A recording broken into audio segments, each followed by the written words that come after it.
he had like a 15 sack season and didn't even make the Pro Bowl. And it's kind of like, you got to be joking me. So Alex there's too Smith, much. remember Yeah, Alex Smith? They got there's just shunned. too much inconsistency. It's like the Pro Bowl is a kind of a joke at this point because no player really wants to go. It's not in Hawaii anymore. It's kind of like, why do we even have this game? Was it make a little bit of revenue? I mean, there's really no point to have a Pro Bowl at this point, really in my opinion. It is. I don't know. I know they want that extra week kind of in the middle of football. Like, you can do something else maybe, but it just, at that point, it's kind of like, why even have one? That's Exactly. just my thinking. The whole point is that if these guys are going to, I guess, how should I word this? If they're going to vote, whoever is voting, whether it be fans, media, whoever, if they're going to vote, then vote correctly. I mean, come on, man. This guy leads the league in all centers. Mm-hmm. Okay, all centers, every center in the league, and he's a rookie. A rookie. In 13 games, 908 snaps, 99% played. Mm-hmm. 2 total accepted penalties, 2 holds. 2 holds. Mm-hmm. In 908 snaps, he had 2 holds and 2 accepted penalties. And now, that's going to be 1,000 if he can. One sack allowed. One sack allowed. Mm-hmm. And it was basically for seven yards is basically what it was. Right now, his numbers are better than every center and every rookie in the league. Higher than everybody, 90.4. And this guy didn't even get a nod. That's what I'm saying. He has a chance to get, you would think that he would have a chance to get rookie of the year just off of that. And I think it's kind of the point, and I saw someone else put this on Twitter, but there needs to be an award just for quarterbacks at this point. Yeah. If we're just going to give the MVP to a quarterback every time, we need to make another award. Yeah. And put that stuff for the best, something, QVP, most valuable. Something that they need to have an award for their quarterbacks, and then they need to have something for everyone else. Because at this point, it's kind of like, well, people like to make an argument, well, if they wouldn't throw the ball, well, if they wouldn't have blocked, I mean, you'd have nothing. Yeah. I mean, as a kid watching football, no one was paying attention to offensive line. You would just think, oh, the quarterback. I'm like, well, you really think they got to block? They got the different patterns they have to run. Yeah. So I think what they really do is to figure out some way how they're going to change up the rules or change up the voting system or figure out something else, because at this point, it's kind of ridiculous. And also, you see that guy on the Cowboys. He didn't play most of the season, but he got voted to a Pro Bowl. Yeah. It just makes no sense. It's just inconsistency after inconsistency after inconsistency. With the Pro Bowl, with the NFL Top 100 list. I mean, if you see some of these ballots, it's kind of like, yeah, you didn't even think about it. So at this point, it's kind of like, it is what it is. Yeah. And, the one thing, it kind of gives you an indication of how much jealousy there is out there when it comes to this football team. Because... and it really, what it all boils down to is it's okay. Why would we want to vote somebody in that is that much better than us, or much better than our team's players?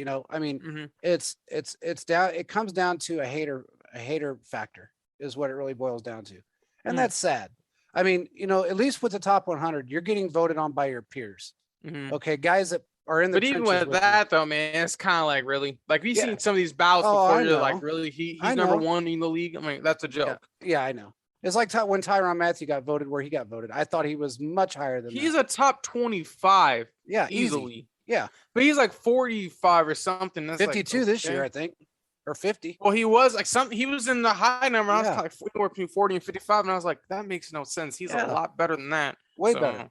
So I mean, he's actually he's the smartest safety in the league.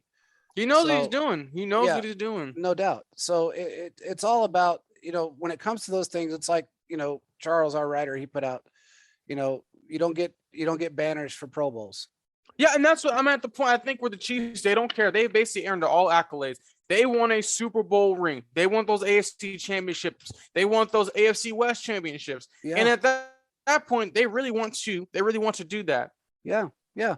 And right now, this Sunday, if it happens, the Chiefs win, the Chargers lose, we lock up the AFC again.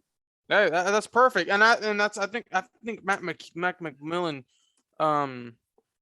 tweeted this, but the Chiefs, I think 6 straight seasons, no one's talking about that the Chiefs are doing something where if they won a division so many straight years with 10 plus wins. I think it's very interesting when you look at that. Yeah. It's I don't know what the reasoning is behind why people are so quiet on us. I think it's maybe, a lot of it's just namesake, everybody still likes to talk about Brady. Everybody still likes to talk about, they wanted the media, especially the national sports media, has turned into more clickbait than it has journalism. Who can read the articles? Yeah. And people, it's so funny because they did a study on this, and they did it with children and they did it with adults. And this study was based upon social media and then also personal interaction. So say if me and you were on Twitter and we've got, the followers that we do have, and we decided that we wanted to just say Mahomes sucks. There's going to be, I can't remember the percentage now, but the percentage was absolutely ridiculous of how many people followed behind what one person said. Negative. Now on the positive side, we're gonna get ratio. It was completely different ratio. It was flipped. But when it's a negative vibe that is put out, people follow that negative vibe like none other. That's why you see some of these outlets that grow so quickly because they're so negative and they argue with fans and they do the things that they do. That's why they grow quickly. And that would make sense with the McCall Hardman situation, because people like to say, why can't McCall Hardman be used like Deebo Samuel? First of all, whoever tweeted that, you know who you are. I'm looking at your tweet right now. These are two different players. Two different players drafted for two different positions within their team. I think at this point, it's kind of comical. We still have people in the radio industry and even in the national media that still ask, why is McCall Hardman not doing what he's supposed to do?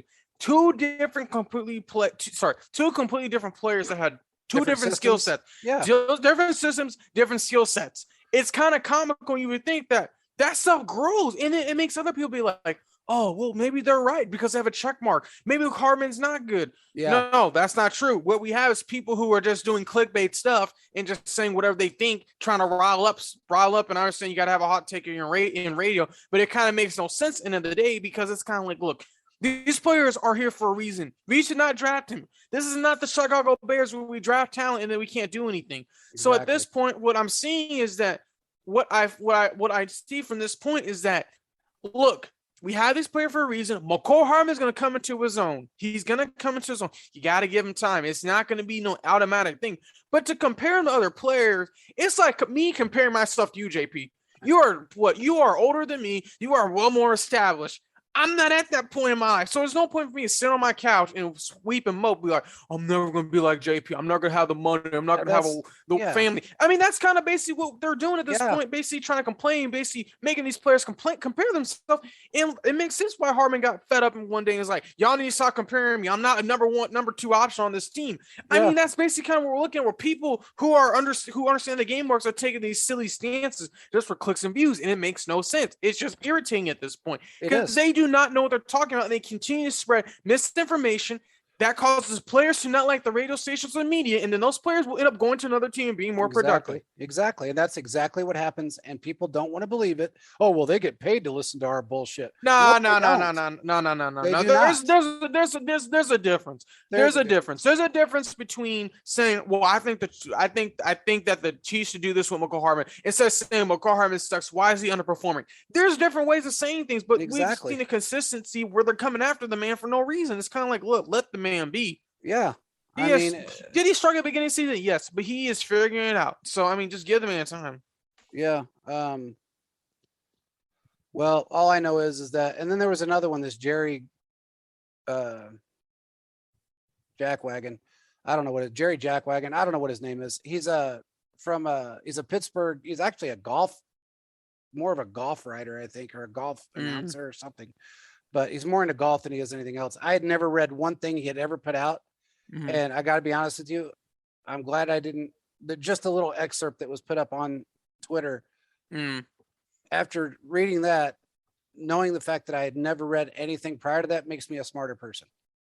Because to put out something that freaking stupid, well, Melvin Ingram's doing the same thing he did with the Steelers, very little. Really? No. Yeah. Melvin Ingram on his first snap pushed the Packers right tackle into the backfield. When he pushed in the backfield, that caused a pressure. That from that moment on, I knew this defense was special, because Melvin Ingram caused a pressure on his first snap. He has been dominant. Yeah, did he not really get the sacks in this last game against the Chargers? No, but he caused pressure when we needed to. So, I mean, it works out. I think it's just kind of comical that people are commenting, Melvin Ingram, no, he's made our defense better. He may not fit the Steelers scheme, but the Chiefs scheme, he's working really well, if we're just being honest. We definitely. The Steelers are relying on old stars, guys from the past, and then TJ Watt. Y'all got to figure something out because y'all are not having really. You got a good defense, but you ain't figuring other things. Yeah, I mean, it's sad that somebody. And look, honestly, more than anything, he got like 275 likes off that dumbass tweet, which I know he was trying to go after the clickbait, which it didn't work. He got Chiefs Kingdom. One thing about Chiefs Kingdom, you're gonna say something bad about players. We will come after you. Yeah, we will come after you. We will find your tweet. You will get ratioed. Other players were saying. I mean, other teams. There was after looking at the replies.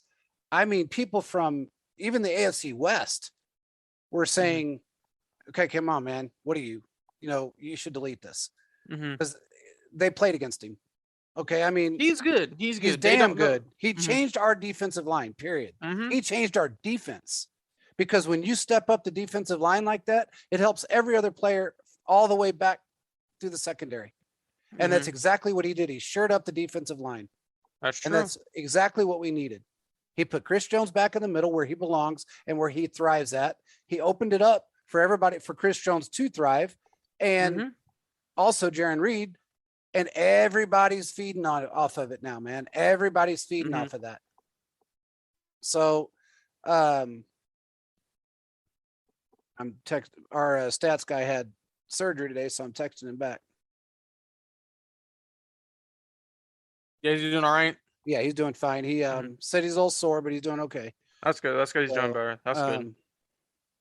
Anyway, I was just blown out of the water at the tweet. And I guess he thought he was going to get maybe he thought he'd get some Steeler fanboy base. He got a couple of 12-year-olds out there that are still, somehow got on Twitter and lied about their age to go ahead and agree with them.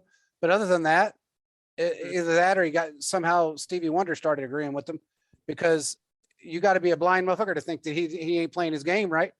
Because he is. I think when it comes down to Melvin Ingram's a lot better on the Chiefs than he was on the Steelers. And I don't know why this guy is a golfer. I ran about football. I don't know. It says he covers the Steelers on his bio, but maybe he doesn't. Hey, shout to him. What the hell he covers.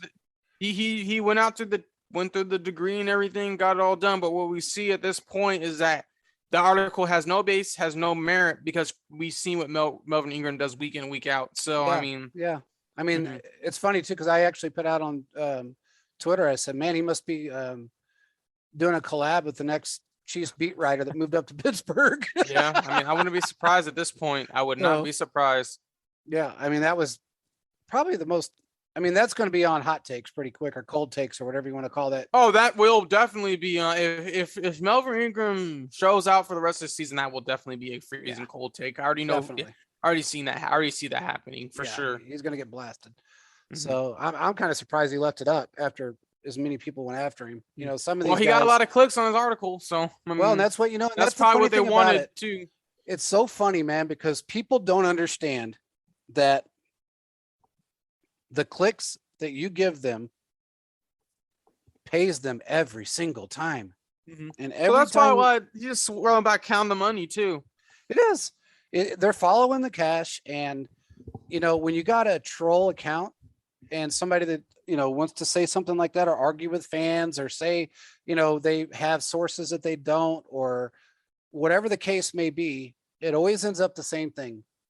Negativity breeds negativity, and then they make the money off of it.